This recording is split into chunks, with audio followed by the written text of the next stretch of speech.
राधा वल्लभ श्री हरिवंश। श्री कबीरदास जी का चरित्र आता है श्री भक्तमाल जी में। आइए हम उसका स्मरण करते हैं। कबीरदास जी के जीवन के कुछ चमत्कार। ब्राह्मणों को संतुष्ट करके भगवान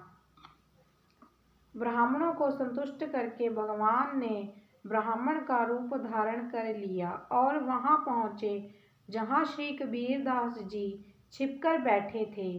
भगवान ने श्री कबीरदास जी से कहा, तू यहाँ पर पड़ा हुआ है, भूखा क्यों मर रहा है?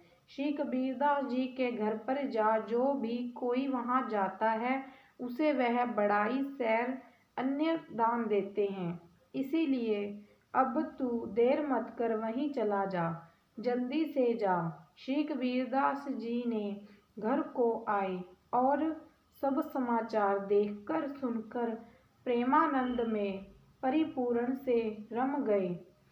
भगवान के द्वारा किए गए नए नए कौतुके तथा भैवशाली व्यवस्थ परम अंकित भगवान श्री कबीरदास जी के धैर्य कैसे रख रहे हैं। बढ़ती हुई प्रतिष्ठा को घटने के लिए श्री कबीरदास भी नए नए कौंती के रचना प्रारंभ कर दी।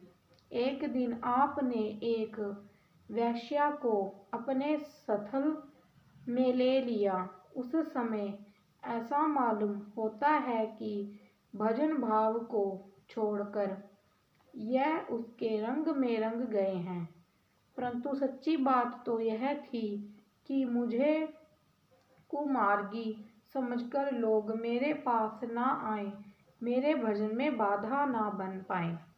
श्री कबीरदास जी को एक वैश्या के साथ देखकर संत जन डर गए कि श्री कबीरदास जी यदि माया में मोहित हो गए तो हम सरीखे साधारण लोग कैसे बच पाएंगे। और दुष्टों के मान में बड़ा भारी दुख हुआ। वह कहने लगे, हम तो कहते ही थे कि यह ढोंगी है, हमारी बात सच निकली। श्री कबीरदास जी ने अब संत और असंतों के ऐसे भाव जाने लगे। अब तो वैश्या को साथ लिए हुए वहां पहुंचे जहां काशी के राजा की सभा लगी हुई थी। राजा ने शिष्य होते हुए भी इनका कुछ भी सम्मान नहीं लिया। फिर भी यह बैठ गए और मानसी भाव से श्री जगन्नाथ जी का ध्यान करने लगे। थोड़ी देर बाद उन्होंने उठकर वहीं अपने पात्र से जल गिरा दिया। यह देखकर राजा के मन में कुछ चिंता हुई और उसने पूछा, आपने यह क्या किया है, जल क्यों गिराया? श्री कबीरदास जी ने कहा, श्री जगन्नाथपुरी में श्री जगन्नाथ जी का रसोइया भूखा, श्री जगन्नाथ जी की रसोई में श्री जगन्नाथ जी का रसोइया भोग का थाल मंदिर में लिए जा रहा था। उसका पैर जलने वाला था, इसलिए भाव को समझकर मैंने उनकी रक्षा की है। यह सुनकर सभी के मन में बड़ा आश्चर्य हुआ। राजा ने उसकी चाह के लिए आदमी भेजे। उन्होंने लौटकर समाचार दिया कि श्री कबीरदास जी की बात सत्य है, बिल्कुल सत्य है। राजा ने मन में अपना अपराध मानकर रानी से कहा, श्री कबीरदास जी की यह बात तो सत्य निकली। राजसभा में कृपा करके पधारो।